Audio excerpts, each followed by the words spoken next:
학생 여러분 안녕하십니까? 에듀텍 특론 그 두 번째 시간입니다. 오늘은 산업계에서 바라보는 에듀테크 이런 주제로 같이 공부하고자 합니다.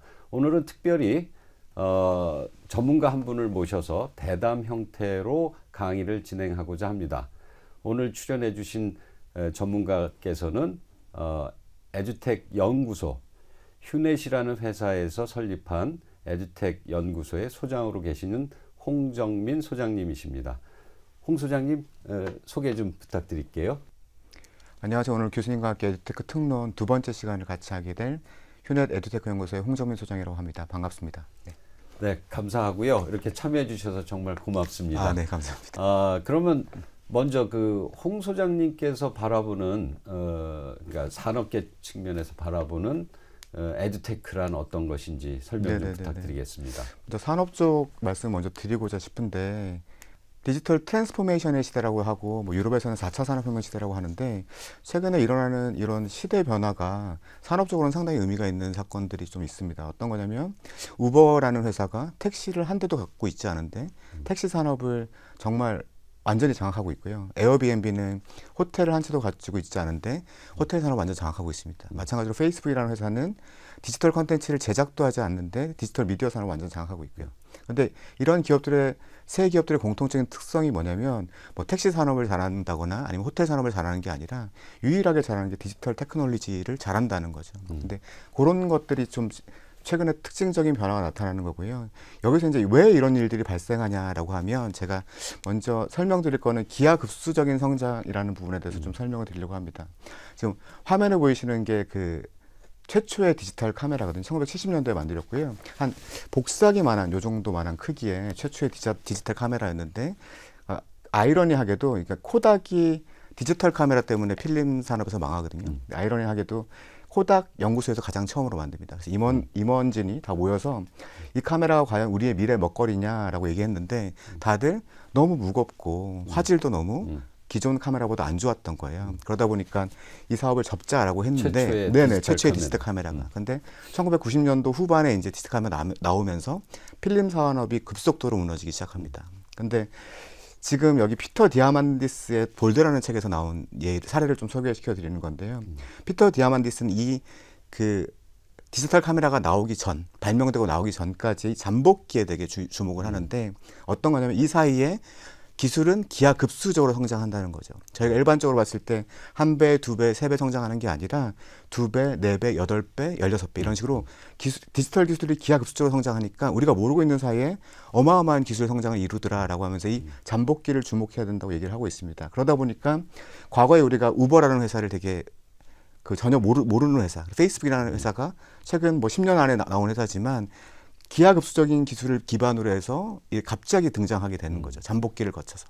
그러니까 이런 측면을 좀 주목해야 된다고 얘기할 수 있고요. 그러면 이런 것들이 에듀테크에 어떤 영향을 미치냐라고 하면 먼저 우리 학습을 보면 음원 컨텐츠 같은 경우는 1908년에 오케스트라에서 들었고 그리고 그 1950년도에는 축음기라는 에디슨이 발견해서 집에서 듣기 시작했습니다. 이제는 MP3라고 달리면서 음악을 듣기 시작하거든요.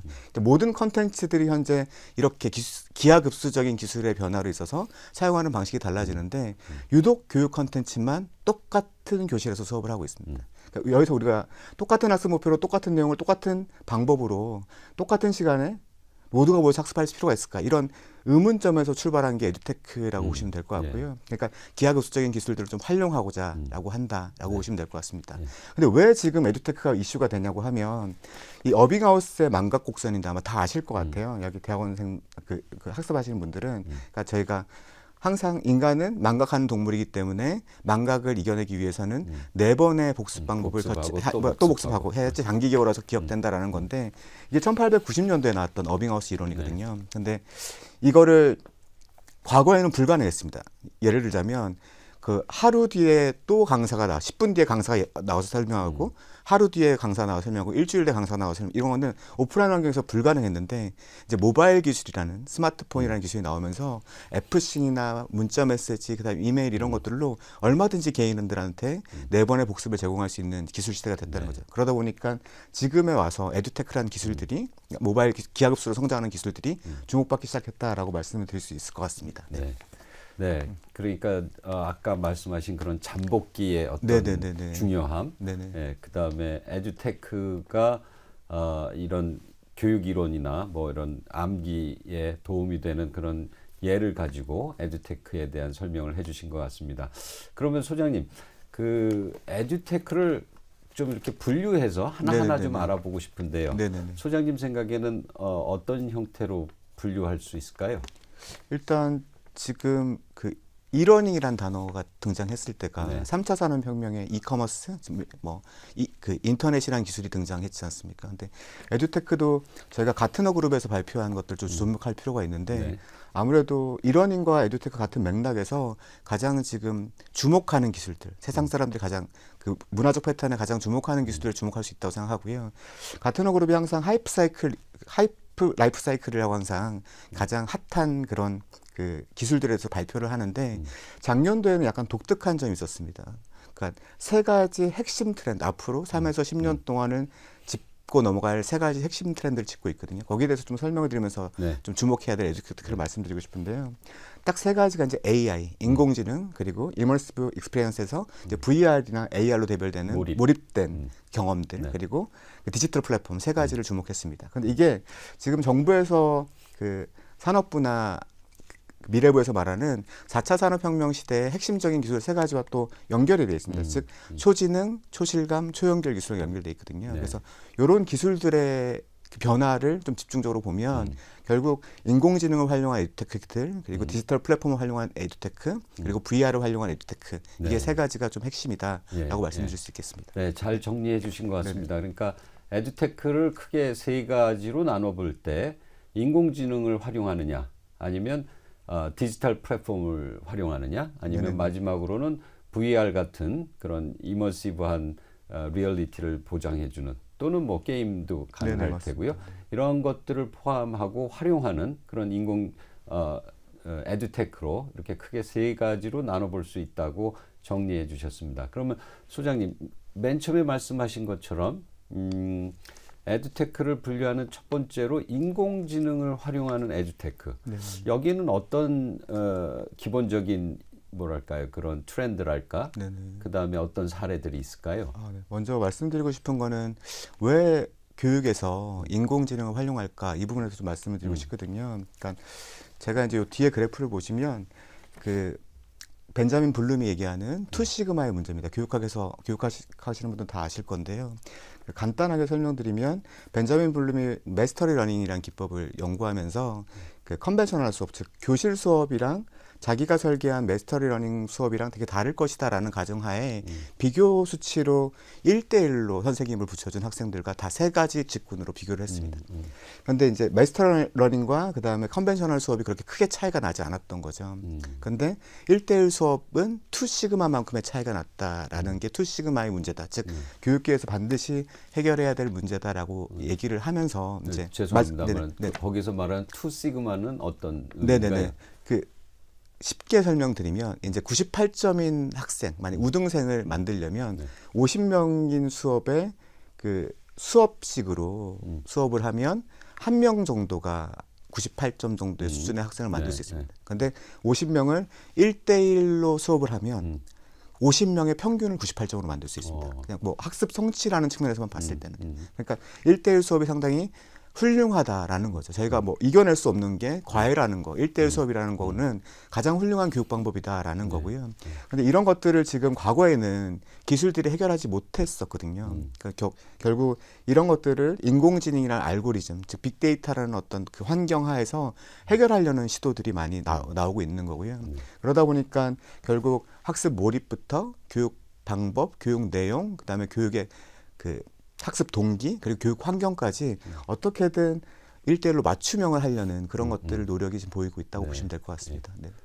예, 맞습니다. 저도 지난번에 제 1강에서도 말씀드렸고 앞으로 3강에서도 강조할 내용이지만 사실은 그 맞춤형 학습자에게 개별화된 뭐 영어로 얘기하면 personalized learning이라든가 adaptive learning이라든가 이러한 그 개개인의 어떤 학습 니즈에 맞춰서 교육을 제공하는 것이 정말 이상적인데 그것은 기존 학습 갖고는 안 되고 네네. 인공지능으로 그걸 도와줄 수 있다. 네, 그런 맞습니다. 말씀이신 네네네. 것 같고 그럴 때 그런 사례로는 어떤 것들이 있을까요? 일단 뭐 그 본격적인 사례를 말씀드리기 전에 그 좀 지향하는 바에 대해서 제가 한번 예상을 해본 게 있거든요. 네. 만약에 우리 선생님들이 이러면 어떨까 좀 예상을 해봤습니다. 예를 들어서 오늘은 뭐 바이오 리듬의 이성적 영역이 충분하니 수학을 공부하도록 해요라고 해서 나만의 커리큘럼을 제시해 주고요.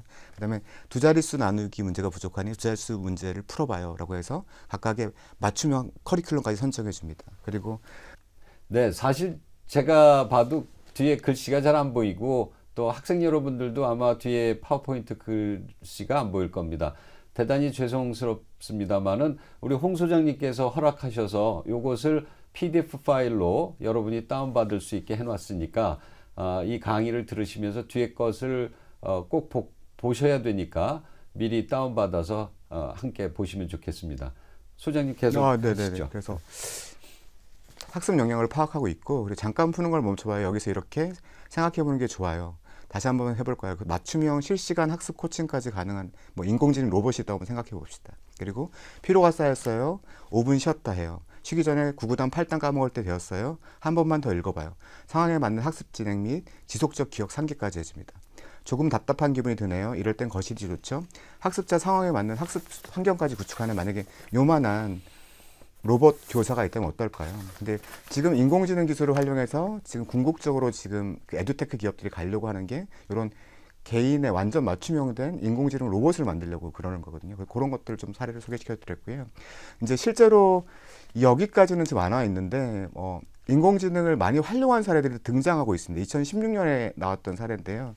조지아텍에서 그 인공지능 수업이었어요. 인공지능 수업이었는데 그 인공지능 수업 대상에 튜터를 인공지능 엔진으로 넣어둔 거죠. 아마 그 가장 여기가 질 왓슨이라 넣었고요. 이 엔진은 아마 여러분 다 잘 아시겠지만 IBM의 왓슨 엔진을 활용해서 여기에다 인공지능 엔진을 넣어뒀습니다. 근데 이 비속어도 섞어 쓰고 그리고 빠른 질문과 정확한 답변 때문에 인기가 많았는데 그리고 전혀 사람인지 몰랐다는 거죠. 근데 수업이 끝났을 때 인공지능이었어요 라고 하니까 다들 놀랬다는 그런 기사가 뜬 적이 있었거든요. 그리고 이 조지아텍에서는 이제 앞으로 이런 인공지능 튜터를 쓰겠다라는 거고요. 그러니까 결국 튜터링 같은 경우에 인공지능 교사가 충분히 대체할 수 있다라는 쪽으로 지금 기술을 발전시키고 있습니다.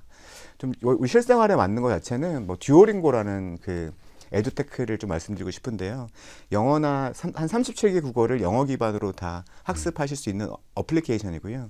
그리고 여기에 보시면 조금 다른 게 뭐냐면 강사가 등장하지 않습니다. 이 어플리케이션은. 그래서 개인이 그 영어 단어를 영어의 그 실습을 계속 해 나가면서 자기한테 맞춰지면서 자기의 적절한 수준의 학습을 계속 진행하도록 하는 어플리케이션입니다. 세계에서 가장 많은 다운로드를 수를 자랑하는 그 에듀테크 어플리케이션이고요. 여기는 광고가 또 붙지 않습니다. 왜냐하면 이걸 번역을 하는 빅데이터를 활용해서 오히려 그 뉴욕타임즈나 이런 데 번역을 해주는 것들을 주 수익원으로 하고 있는 그런 어플리케이션을 보시면 될 것 같고요. 우리나라의 류일이라는 회사의 이제 산타토익이라는 앱도 상당히 좀 인상적인데요. 어떤 거냐면 저희가 토익 점수를 시험을 보면 어디가 잘 몰랐는지 점수만 알고 어디가 잘 모르는지 모르잖아요. 근데 여기는 산타토익 앱은 계속 자기가 문제를 풀어보면 어디가 부족한 64개 영역 정도가 있거든요. 거기에 맞게끔 자기가 부족한 부분을 계속해서 학습할 수 있도록 해줍니다. 그러면서 결국은 그 강사에서 학생으로 가는 게 아니라 학습자한테 맞춤형 학습을 이루고 있다라는 것들이 좀 인공지능 기술을 활용한 특성이다라는 거고 또 한 가지 좀 재밌는 그 인공지능 활용 사례는 LMS인데요. 예측이 가능한 LMS입니다. 어떤 거냐면 뉴턴이라는 회사고요. 상당히 최근에는 블랙보드나 무드를 위협할 정도로 상당히 시장에서 반응이 좋은 그 LMS 회사고요. 이 회사는 어떤 LMS를 가지고 있냐면 예를 들어서 다음 주 수요일 날 내가 글래머 수업을 볼 거야. 우리 학생들이랑. 그러면 어떻게 돼? 라고 이 LMS한테 물어봅니다. 그러면 반평균이 79점이 나올 거예요. 라고 대답을 해줍니다. 그리고 상위 5%는 뭐뭐뭐가 부족하고요. 이런 걸 가르치시면 돼요. 라고 얘기를 해줍니다. 이런 미리 예측해서. 네네네. 엔진이 있는 선생님과 그렇지 않은 선생님과는 정말 어떤 뭐 총을 가진 선생님과 칼을 가진 선생님의 차이라고 볼 수 있을 거잖아요. 근데 실제 이게 애리조나 스테이트 유니버시티나 일리노이 같은 데 적용을 하면서 상당히 많은 효과를 보고 있습니다. 수료율이라든지 성적에 의해서. 그래서 그런 부분에 있어서 좀 점점 더 기하급수적으로 아까 처음에 설명했던 기술을 인공지능 기술을 활용해서 교육적으로 빠르게 파고들고 있다라고 말씀드릴 수 있을 것 같습니다. 네. 네, 그러니까 지금 인공지능을 이용한 에듀테크 쪽에 한 4가지 정도의 사례를 설명해 주셨습니다. 여러분도 뭐 리와인드 해서라도 어떤 사례들이 있었는지 여러분 스스로 또 복습해 주시면 고맙겠습니다. 소장님, 그러면 두 번째 분류로서 네네. 디지털 플랫폼을 활용한다라고 했는데요. 디지털 플랫폼을 활용하는 에듀테크. 그럼 먼저 디지털 플랫폼이란 소장님이 생각하시는 거는 주로 어떤 것이고, 네네네. 그다음에 그걸 활용한 아마도 뭐 페이스북이면 페이스북 아니면 그런 기존에 있는 플랫폼을 말씀하시는 것 같기도 한데요. 네네네네. 네, 그런 플랫폼을 이용한 에듀테크에는 어떤 사례가 있는지까지 좀 설명해 네네네네. 주시면 고맙겠습니다. 일단 지금 뭐 초연결의 시대라고 합니다. 그래서 사람과 사람들이 언제든 연결될 수 있고요. SNS나 어떤 다른 플랫폼으로 연결될 수 있고, 그리고 이제는 기계와 사람까지 IoT라는 걸로 연결되고 있는데요. 아마 2020년까지는 50억 개가 서로 연결된 사회가 오겠다라고 예측을 하고 있습니다. 근데 이런 초연결 시대에서 과거에는 저희가 이렇게 연결되지 않은 시대에는 저희가 학습을 하려면 컨텐츠를 만들고 그다음에 이것을 학습자들한테 공급하는 것들이 교육의 주요한 경로였거든요. 근데 이게 컨텐츠만 하다 보니까 좀 아쉬우니까 뭐 코칭도 해주고 성적 관리도 해주고 이렇게 하면서 솔루션으로 돼서 저희한테 다가왔다면, 근데 세계 지식학자들이 얘기하는 현재는 그 과거에 창출됐던 것만큼 지금 72일마다 지식의 양이 2배가 된다. 2020년에는 얘기하고 있거든요. 근데 지식의 양이 급속도로 증가하고 그리고 속도도 증가하는 상황에서 결국 한 사람의 선생님이 배워서 가르치는 시대가 너무 힘들다는 거죠. 그러다 보니까 디지털 플랫폼이라는 게 교육에 들어오기 시작했고요. 이 교육에 들어오면서 결국은 그 누구나 선생님이 되고 누구나 학생이 될 수 있도록, 즉 내가 많이 알면 잘 알고 싶은 사람이랑 연결돼서 가르쳐 줄 수 있고 배울 수 있는 그런 플랫폼들의 솔루션이 등장하고 있다라고 네. 말씀을 드릴 수 있고요. 과거의 학습 패러다임이 교사에서 일방적으로 연결됐다면 결국은 디지털 플랫폼의 개념은 가장 알고 싶은 사람이랑 가장 잘 아는 사람이랑과 연결시켜준다. 즉 최근에 나온 조지 지멘스의 연결주의, 커넥티비티랑 비슷한 개념이라고 보시면 될 것 같습니다. 그래서 플랫폼 기업들이 많이 나오고 있다라고 말씀을 드릴 수 있고요. 사례를 말씀드리면 바로풀기라는 어플리케이션입니다. 아마 초등학생과 바풀이라고 합니다. 네, 예, 네. 바로풀기, 바풀이고요. 초등학생이나 중학생들 대상의 수학 문제풀이용으로는 거의 필수 아이템으로 꽂힐 정도로 앱을 많이 쓰고 있는 건데, 네. 어떤 어플리케이션이냐면 자기가 수학을 풀다가 모르면 문제를 사진을 찍어서 올리면 보통 한 17분이나 12분 정도의 그 문제풀이가 동료나 아니면 선생님들에 의해서 바로 풀이가 돼서 나오는 어플리케이션입니다. 즉 이 문제풀이를 제일 알고 싶어하는 사람이랑 제일 잘하는 사람을 연결시켜주는 거고요. 최근에 바풀은 이 100만 문제 정도 대해서는 17분이나 12분 정도가 걸리지 않습니다. 3초 만에 답변이 나옵니다. 어떤 거냐면 100만 문제는 인공지능 알고리즘을 써서 그렇게 사진을 찍으면 똑같은 패턴의 문제는 바로 인공지능으로 나와버리는 거죠. 그렇군요. 그러니까, 미리 학습되어 있는 것들이. 네, 맞습니다. 네. 그러니까 그런 식으로 나와서 상당히 그 반응이 좋은 어플리케이션으로 되고 있고요. 이러면서 저희가 과외 선생님을 연결하든지 몰랐으면 저희가 과외 선생님 올 때까지 기다리거나 수업 시간까지 기다리는 게 아니라 바로 풀어줄 수 있는 그런 교육의 효과를 높일 수 있는 사례가 있고요.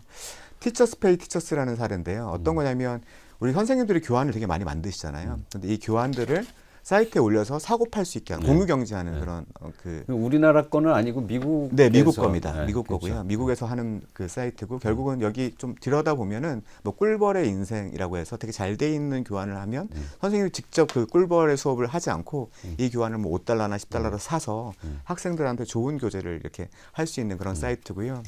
이런 공유 경제를 통해서 실제 선생님들이 여기서 약 10억 이상 버시는 분들이 약 12명 정도, 그리고 1억 이상 버시는 분들도 실제로 300명 이상 정도 지금 되는 정도의 수준으로 활성화되어 있는 사이트라고 보시면 될 것 같습니다. 네. 예. 네, 지금 네네. 혹시 뭐 디지털 플랫폼을 이용한 사례로서 크게 네네네. 두 가지를 이제 말씀해 주셨는데, 네네. 혹시 뭐 또 다른 플랫폼 사례가 있나요? 아니면 네네네. 다음 주제인 네네네. AR, VR 뭐 이런 이머시브한 그런 경험을 네네네네. 바탕으로 하는 인공지능으로 넘어갈까요? 지금은 뭐 한 가지만 더 말씀을 드리면, 이제 과거에는 가장 잘 아는 사람과 가장 잘 모르는 사람을, 그러니까 알고 싶어 하는 사람을 연결시킨 게 디지털 플랫폼이었다면, 또 한 가지는 이제 저희가 교실 안에서만 선생님과 학생들이 연결될 수 있잖아요. 근데 교실 밖에서도 연결될 수 있는 그런 어플리케이션인 에드모더라는 걸 좀 소개시켜주고 싶습니다. 어떤 거냐면, 학생들이 그 교실 안에서만, 오프라인상에서만 선생님과 교류를 하다가 결국은 그 밖에서도 같이 가르칠 수 있는데, 가르치고 배울 수 있는데, 그런 것들을 좀 이용한 사이트가 에드모더고요. 그 결국은 SNS 형식을 띠면서 학습, 그 교육에 있어서의 페이스북을 주장하는 그런 사이트입니다. 한 600만 정도가 지금 현재 미국에서 쓰이고 있고, 그리고 여기는 결국 페이스북이랑 거의 모양을 보시면 되게 비슷한데, 결국 뭐 어럴트를 해준다든가, 아니면 그 숙제를 할당해준다든가, 어사인해준다든가, 그리고 일정을 관리해준다든가, 이런 것, 성적 관리해준다든가, 이런 기능들이 좀 추가적으로 들어가서 학생과 선생님들과의 뭐 디지털로 연결되면서 학습을 자연스럽게 이루어질 수 있도록 하는 게 특징이고, 뭐 실제 써보면은 캘린더 기능 같은 경우는 학사 일정이 되게 자세하게 공유가 될 수 있고요. 그리고 성적 같은 경우도 주별 단위 성적이 디지털로 관리돼서 결국 쪽지 시험을 일일이 엑셀로 입력하고 이러지 않으셔도 이 에드모드 하나로도 충분히 할 수 있다는 기능은 되게 파워풀한 기능으로 좀 호응을 받고 있습니다. 그러네요. 네. 그러니까 뭐 페이스북을 잘 쓰시는 분들은 바로 이러한 플랫폼을 이용하면서 자기가 학습자로서 또는 교사로서 플랫폼을 잘 활용하면 좋을 것 같다는 생각이 듭니다. 그럼 이번에는 세 번째 분류에 따라서, 그러니까 AR 또는 게임 이런 것들이 활용되는 에듀테크에 대해서 좀 설명해 주시죠. 일단 저희가 교육하는 사람으로서 가장 교육의 내용이나 방법 이전에 몰입이란 걸 하잖아요. 학습 몰입만 시키면 그 학생들이 알아서 학습하게 되는 경우가 되게 많은데요.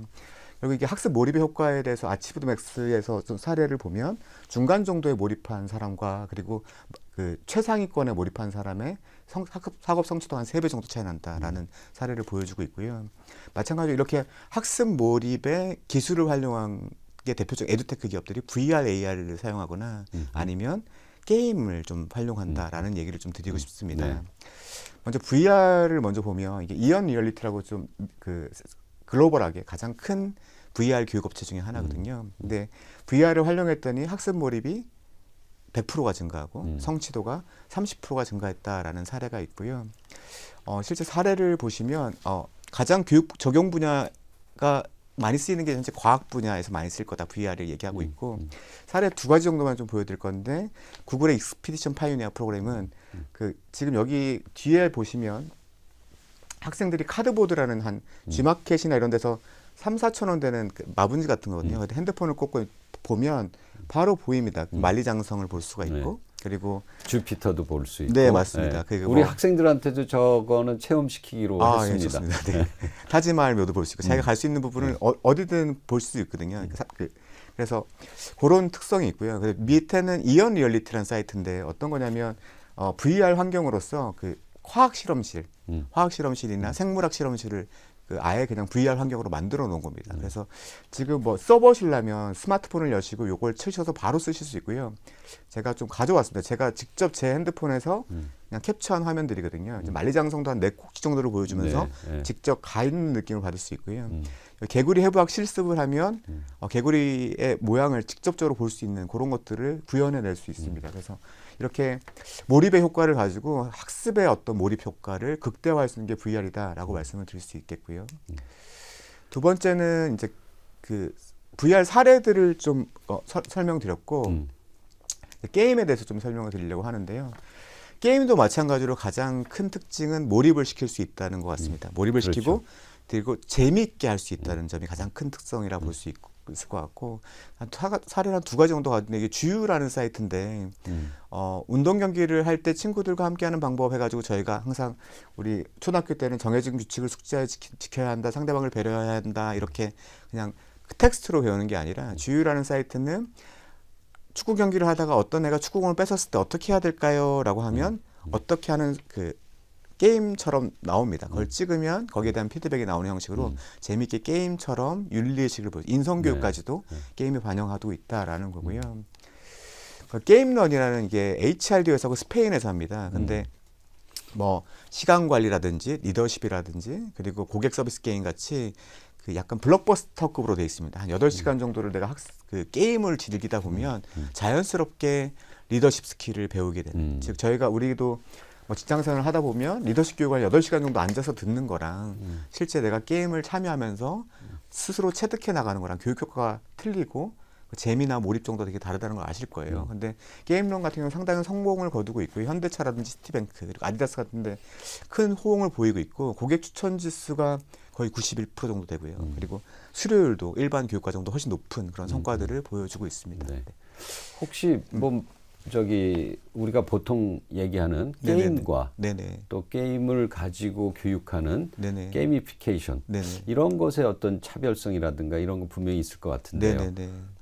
소장님의 생각을 좀 듣고 싶네요. 일단 게임 러닝은 G러닝이나 게임 러닝이라는 말로 많이 쓰였고 현재 최근에 이제 게미피케이션이라는 단어가 뜨고 있는데 이거는 게임과는 좀 다르게 게임의 요소들이 있습니다. 어떤 거냐면 배지를 달아두거나 아니면 포인트를 준다거나 그러면 보상을 준다거나 아니면 보드에 들어가서 리더보드에 들어가서 어떤 뭐 이 사람은 신이에요 이렇게 레벨을 좀 정해준다거나 그런 것들의 어떤 게임적인 요소들을 활용한 거다라고 보실 수 있고요. 제가 그러면 예를 들면 칸 아카데미 같은데 보면 이제 네네네.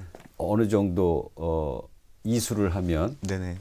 그러니까 뭐 그런 배지들을 주고 네, 배지가 맞습니다. 또 몇 개 모이면 또 상급자로 올라가고 뭐 이런 네네네네. 것들이 게이미피케이션 게미피케이션이라고 보시면 될 것 네, 같습니다. 그렇게 네네네. 이해하면 되겠군요. 네네. 네. 이렇게 좀 차이를 가져왔는데 한 5가지 정도를 아마 PDF 파일을 다운받아서 보시면 될 것 같고요. G러닝은 일단 게임 그 자체라고 보시면 됩니다. 게임 러닝은 즉 게임을 하다 보면 학습이 되는 거고 근데 게미피케이션은 게임이 아닌 게임 요소를 활용한 거다라고 보시면 될 것 같습니다. 그리고 뭐 G러닝 같은 경우는 그 고도의 전문성이 좀 필요한데 게미피케이션은 언제 약간의 어떤 방법으로도 즉 이걸 시스템으로 많이 생각하시는데 오프라인 상에 어떻게 뭐 그 가상화폐를 나눠준 거 이것도 게미피케이션이거든요. 그렇게 그런 것도 언제든 활용할 수 있는 분야다라고 해서 교육적으로 어떻게 학습 몰입을 시킨다든가 학습 동기를 부여할 때 되게 좋은 방법이다라고 네. 말씀드릴 수 있고 최근에는 이런 디지털 기술들이 많이 발달돼서 활용해서 게미피케이션 할 수 있는 방법도 되게 많이 있다라고 보시면 될 것 같습니다. 그 사례를 좀 가져왔는데요. 카옷이라는 사이트고요. 카옷이라는 사이트인데 선생님이 그 수업 시간에 한 내용을 문제로 앞에 지금 쏴주는 모습입니다. 그러면 아이들이 이거를 푸는 거죠. 내가 이제 사지선다형으로 풀어서 그래서 누가 1등 했고 누가 2등 했고 이렇게 신나게 재밌게 좀 할 수 있도록 이렇게 하는 요소. 그리고 현재는 덴마크 회사인데요. 이 회사가 상당한 큰 성공을 거두고 있고 미국에서도 200억 정도의 투자를 받을 정도로 상당히 그 인정을 받고 있는 그런 회사입니다. 두 번째는 이제 HRD, 즉 기업 교육 쪽에서 활용했던 사례인데 딜로이트의 어떤 리더십 교육에 대한 부분입니다. 딜로이트 리더십 교육인데 뭐 일단 기존에 그냥 동영상만 제공했을 때보다 배지와 그리고 어떤 리더보드, 그러니까 그 어디 당신은 신레벨이니까 여기에 들어가세요라는 거라든지 배지를 달아준다든지 전자 배지를 이런 방법만으로도 뭐 일단 30% 이상씩 수료율이나 접속률이 늘었다 이런 효과를 보이는 사례들을 보여주고 있습니다. 네. 그래 지금까지 크게 세 가지로 분류해서 에듀테크를 알아봤습니다. 첫 번째는 인공지능을 활용한 것, 두 번째는 디지털 플랫폼을 활용한 것, 마지막은 AR 그리고 게임 이런 것들을 활용한 에듀테크가 어떤 것들인지 또 사례들을 함께 살펴봤습니다. 이번에는 홍 소장님 아무래도 정말 핵심은 기술이기도 하지만 또 어떤 측면에서 보면은 학습 또는 그 교육 그 자체일 수 있지 않겠습니까? 그래서 사실은 어떤 측면에서 다뤄야 될지 모르겠으나 에듀테크가 이렇게 트렌디하게 발전함에 따라서 우리 교육기관은 어떻게 바뀔 것인지에 대해서 혹시 예측하는 바가 있다면 설명해 주시죠. 네. 근데 조금 학교가 가장 대표적인 교육기관이기 때문에 전통적인 학교에 대해서 아까 말씀드렸듯이 전통적인 택시 산업의 우버처럼 약간 다른 방식으로 접근하는 교육기관들에 대한 좀 사례를 소개시켜 드리려고 하거든요. 근데 몇 가지를 좀 말씀을 드리면 첫 번째가 최근에 이제 디지털 기술을 활용해서 나왔던 것이 첫 번째가 무크입니다. 무크는 어떤 이게 코세라의 사례인데요.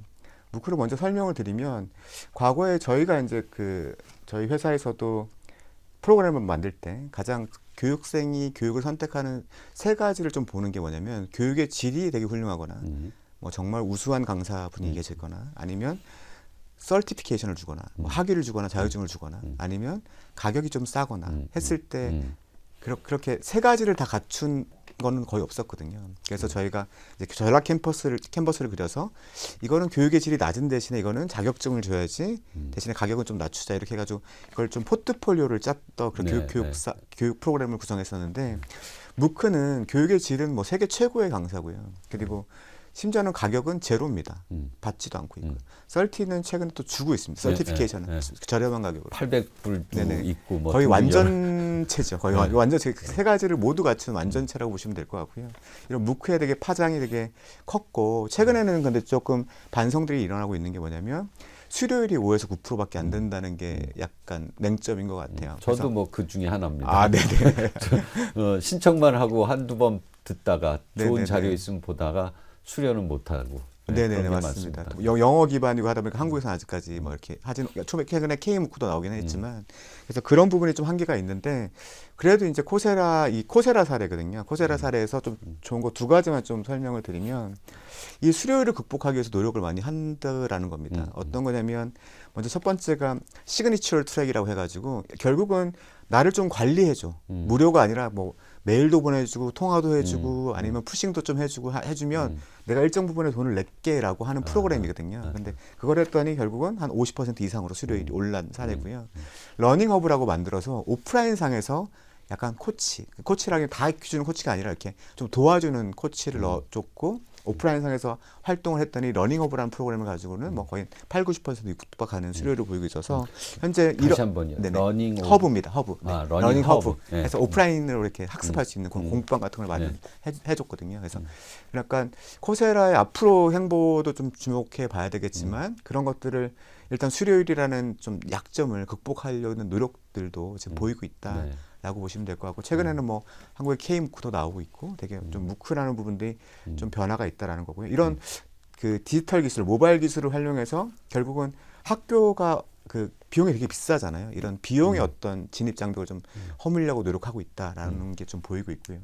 두 번째 이제 플립러닝인데 플립러닝의 사례는 아마 뒤에 그림인 카이스트의 에듀케이션 3.0 사례인데 카이스트 에듀케이션 3.0은 수업을 절대 하지 못하게 합니다. 모든 수업은 강의식 수업은 일단 온라인으로 보내서 듣게 오고 하고 결국 요 오프라인 수업은 너무 중요하니 여기서 다 토론을 하자라는 거거든요. 근데 카이스트 3.0, 에듀케이션 3.0을 하고 나서 교육 프로그램과 관련된 것들은 중앙일보에서 하는 거에서 거의 1위를 휩쓸고 있더라고요. 물론 이제 종합대학이 아니다 보니까 그 1위라고 평가는 안 나오거든요. 근데 거의 1위를 휩쓸다시피 하고 있고요. 그러다 보니까 이런 플립러닝의 효과나 이런 부분이 되게 좀 주목받고 있고 그리고 최근에는 학교 중심으로 뭐 대학교나 그리고 고등학교 중심으로 많이 퍼져나가고 있다라고 보시면 될 것 같습니다. 이런 것들은 과거에 이제 오프라인 온리 수업이었던 경우가 되게 많았는데 그게 디지털과 접목되는 수업 방법들이 점점 효과를 인증받고 퍼지고 있다라는 거고요. 세 번째는 결국 이 나노디그리라는 겁니다. 유다시티라는 회사에서 만든 겁니다. 스타트업인 회사에서 만든 나노디그리 프로그램인데 출발은 이렇습니다. 실리콘밸리의 되게 많은 회사들이 결국은 데이터 사이언티스트나 아니면 인공지능 전문가 이렇게 되게 좀 핫한 기술에 대해서 이런 전문가들을 원하는데 대학들이 너무 기간이 길고 지금 1학년에 배워서 4년 동안 배우고 나서 졸업을 했더니 써먹지 못하고 이러다 보니까 그리고 대학에서 이런 기술들은 또 따라가지도 못하고 하다 보니까 결국은 나노 디그리에서 3개월에서 한 9개월짜리의 디그리 프로그램을 만들어서 하자라고 이제 한 게 유다시티의 출발이었고요. 실리콘밸리의 어떤 수요에 의해서 출발했습니다. 그래서 그러다 보니까 3개월에서 9개월짜리 프로그램을 만들어서 프로그램을 냈더니 결국 이 프로그램을 구글이나 페이스북, AT&T에서 일부 직종에 의해서는 이거를 반드시 이수해야 우리한테 지원할 수 있다라고 해주니까 그러니까 기업과 스타트업이 연결해서 프로그램을 만들었고요. 결국 그거를 스타트업이 한 프로그램을 기업에서 채택을 해주면서 상당히 반향이 되게 좋은 프로그램을 성장을 해서 현재는 뭐 데이터 사이언티스트나 이런 좀 개발자나 모바일 개발자나 이런 데들은 이런 유다시티에 상당히 활용도가 높은 그런 프로그램으로 발전하고 있다라는 거고 결국은 대학이 4년이라는 기간 자체가 좀 현재 어떤 분야에 있어서는 너무 길지 않냐라는 것에서 기간의 어떤 파괴를 요건 디지털로 좀 이루려고 노력하고 네. 있다라고 보시면 될 것 같습니다. 그것이 이제 말하자면 나노 디그리 또는 네네네네. 마이크로 칼리지 뭐 네, 이런 거랑 다 맞습니다. 같은 네네네네네. 맥락이라고 생각이 되네요. 마이크로 칼리지도 다빈치 연구소의 사례인데요. 마찬가지로 다빈치의 그 마이크로 칼리지 프로를 만들었어요. 여기도 마찬가지지만 좀 약간 트렌디한 직업들 그리고 요즘 뜨는 직종들을 대상으로 여기는 아예 오프라인으로 수업하는 데입니다. 그러니까 그런 트렌드도 있다. 네. 짧게 해서 4년이 아니라 짧게 해서 바로 직업에 쓸 수 있는 프로그램들도 많이 등장하고 있다라는 거고 마지막으로는 대안학교에 대해서 두 가지 정도를 소개시켜 드리려고 하는데 미네르바 스쿨입니다. 미네르바 스쿨은 아마 올해 저희 우리나라에 와서 상당히 작년이죠. 작년. 2017년에 와서 되게 유명해진 학교고요. 일단 326명 선발에 2017년 선발이죠. 1만 6천 명이 올 정도로 상당히 인기가 좋고 하버드 예일 수준의 애들이 오는데 그거보다 훨씬 경쟁률이 높은 그런 학교로 성장하고 있습니다. 불과 지금 4, 5년밖에 안 된 학교거든요. 그런데 특징이 뭐냐면 전부 다 온라인으로 수업을 합니다.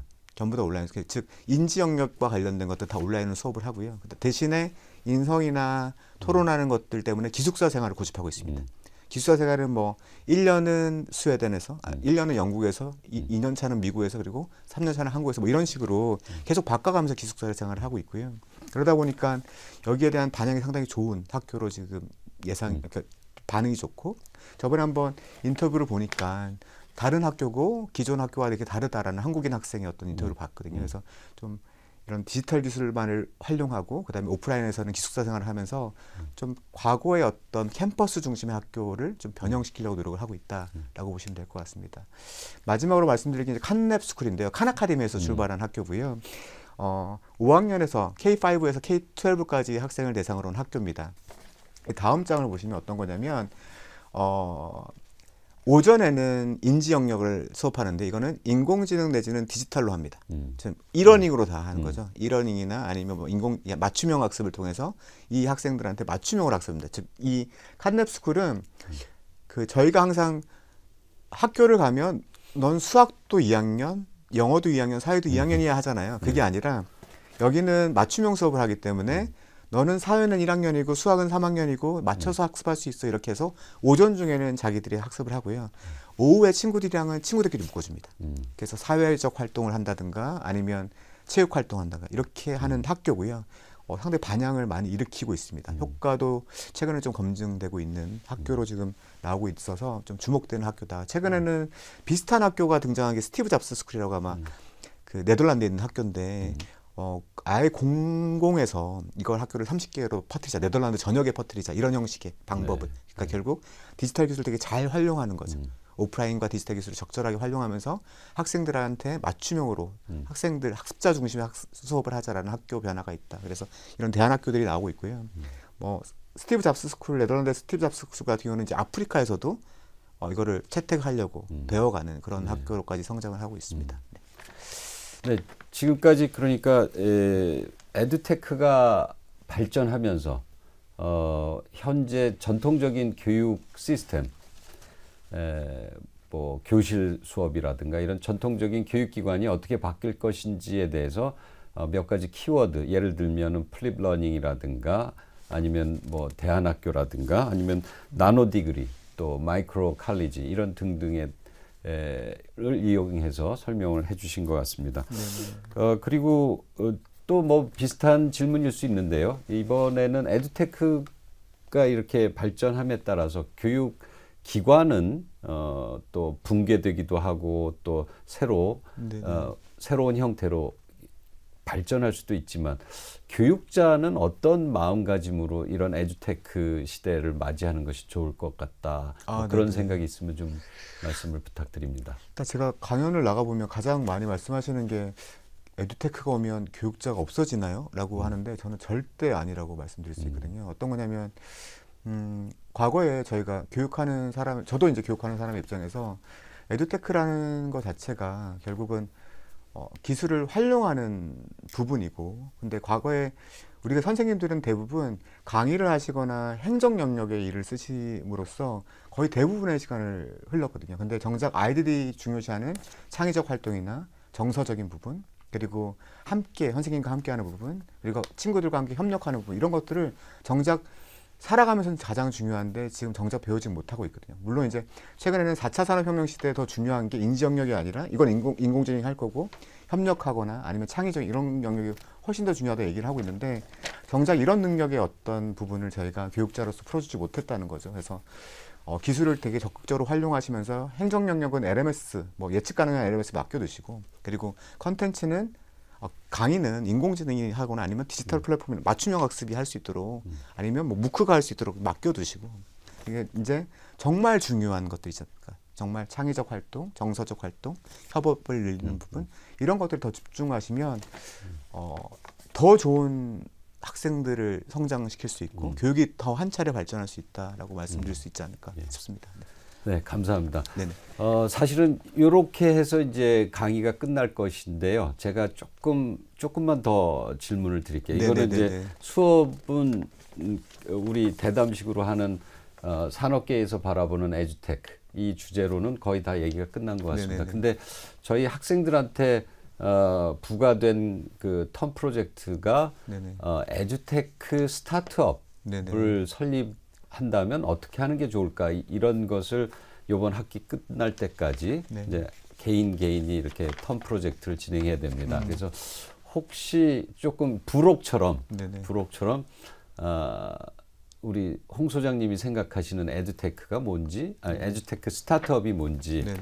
또는 분류를 하신다면 어떻게 한다든가, 아니면 우리 학생들한테 그 권할 만한 에듀테크 스타트업을 설립한다면 이런 데 좀 주의를 하시면 좋을 것 같습니다. 네. 이런 힌트를 좀 주실 수 있는지 부탁드리겠습니다. 일단 에듀테크 스타트업 자체는 결국 뭐 제가 생각하는 정의는 결국 디지털 기술을 활용해서 교육을 효과성을 극대화하거나 교육을 대중화하거나 아니면 교육과 일상생활을 결합시키는 이런 것들이라고 저는 생각하고 있고요.